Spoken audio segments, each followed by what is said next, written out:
మీ income tax refund fast గా రావాలనుకుంటే ఈ 4 మిస్టేక్స్ ని అవాయిడ్ చేయండి. 4th mistake is very important. Hello all, I'm CA Puli Ganesh from Hyderabad. First mistake, మీ బ్యాంక్ అకౌంట్ ని ప్రీ వాలిడేట్ చేయకపోవడం. రిఫండ్ ఎంత డైరెక్ట్ గా ప్రీ వాలిడేటెడ్ అంటే వెరిఫైడ్ బ్యాంక్ అకౌంట్ కి క్రెడిట్ అవుతుంది. సో మీ అకౌంట్ ప్రీ వాలిడేట్ అయిందా లేదా అనేది చెక్ చేయండి.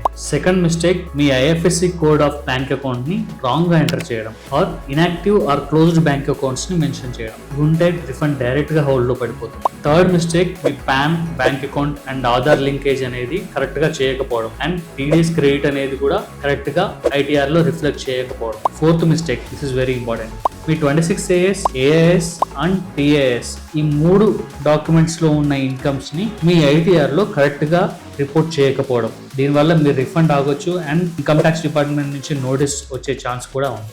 సింపుల్ గా చెప్పాలంటే మీ బ్యాంక్ అకౌంట్ వెరిఫైడ్ అయి ఉండాలి, మీ పాన్ ఆధార్ అనేది లింకేజ్ అయి ఉండాలి. Number 3, 26AS, AIS and TAS లో ఉన్న ఇన్కమ్స్ అన్ని మీ ఐటీఆర్ లో కూడా రిపోర్ట్ చేసి ఉండాలి. సో ఇలా ఇవన్నీ మిస్టేక్స్ ని అవాయిడ్ చేయగలిగితే మీ ఐటీఆర్ రిఫండ్ అనేది స్మూత్ గా ప్రాసెస్ అయ్యి బ్యాంక్ అకౌంట్ కి వచ్చే ఛాన్స్ ఉంది.